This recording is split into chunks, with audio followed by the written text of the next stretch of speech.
Today, we're diving into a really powerful story. It's about resistance, about belief, and about a dream for a world that was lost. We're talking about the tribals, the Dikus, and the vision of a golden age.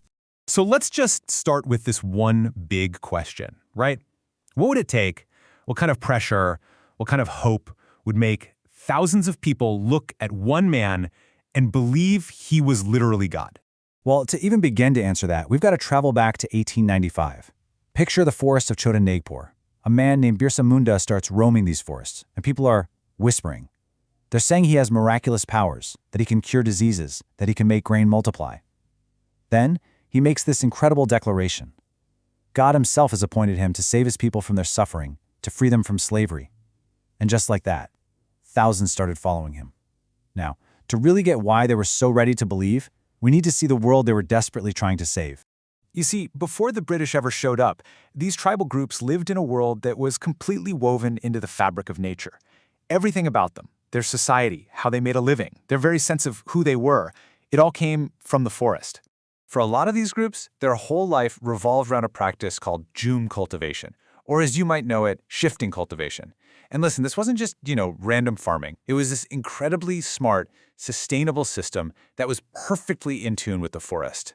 So how did it work? It was actually a brilliant cycle. They'd cut the treetops on a small patch of land to let the sun in, then they'd burn the vegetation on the ground, and that ash, that was their fertilizer, all natural. They'd scatter their seeds, harvest the crop, and then, here's the crucial part, they'd move to a new field. They'd leave that old plot of land alone, completely fallow for years, so the forest could grow back. This wasn't destructive. It was a system built on a really deep understanding of the land.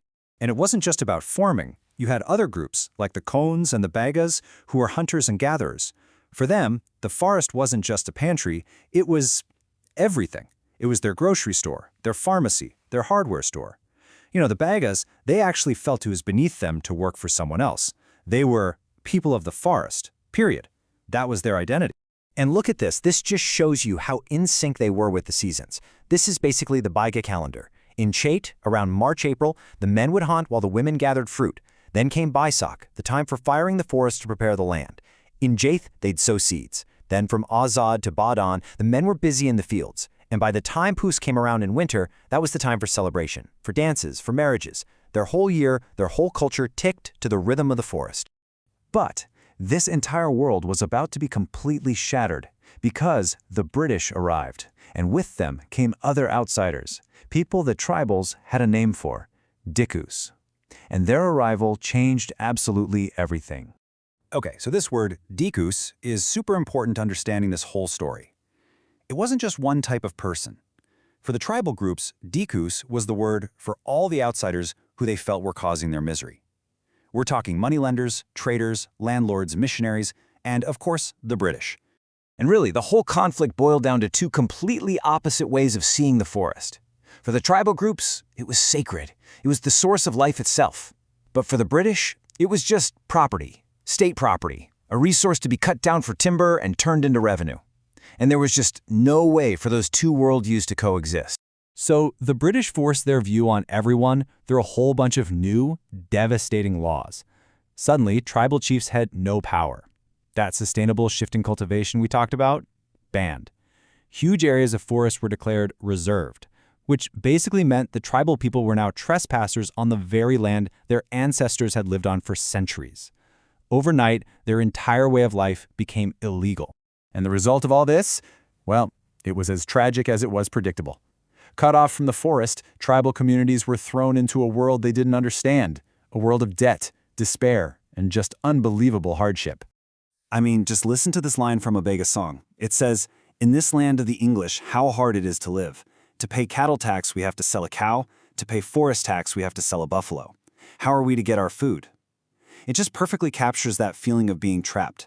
They're stuck in the cycle of taxes they can't possibly pay, forced to sell off the very animals they depend on, all for a system that just felt completely alien.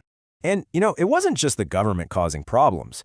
Traders and moneylenders saw a golden opportunity here, and they just flooded into these areas. The silk trade is a really, really clear example of how this exploitation worked. Okay, so take the Santhal tribes. They were encouraged to raise silkworms and produce cocoons. So they do all this work, right? They produce 1,000 cocoons. And what do they get paid by the traders? A measly 3 rupees. But then, get this, the middlemen would take those exact same cocoons to a bigger market and sell them for 5 times that price. 5 times. The tribal people did all the labor, but the Dikus got all the profit. It was a system designed to keep them poor. So with their old way of life completely destroyed, what choice did they have? Many were forced to leave their homes, desperate for any kind of work. They were recruited by the thousands to work in places like Assam's tea plantations and the coal mines in Jharkhand. And the conditions? Miserably low wages, and they were often tricked and trapped, unable to ever go back home. And when I say the conditions were bad, I mean they were literally deadly. Think about working deep inside a dark, suffocating coal mine. It was brutal. The human cost was just staggering.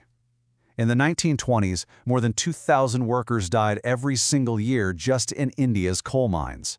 2,000 people a year.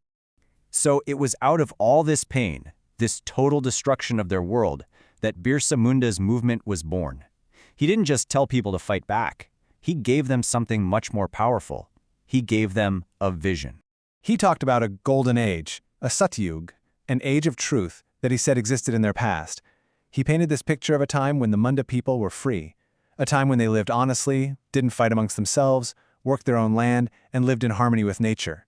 It was this powerful, beautiful idea of a time when they had dignity and were their own masters. So his call to action had 2 main parts. First, he told his followers they needed to reform themselves, give up drinking, clean up their villages, stop believing in witchcraft and sorcery.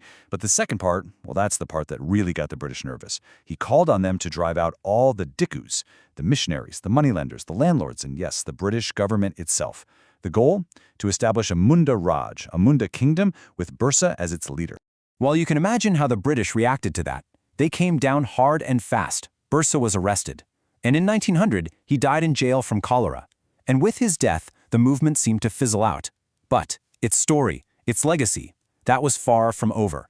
Because even though the uprising ended, it left behind 2 really big, lasting impacts. First, it put the fear of God into the colonial government.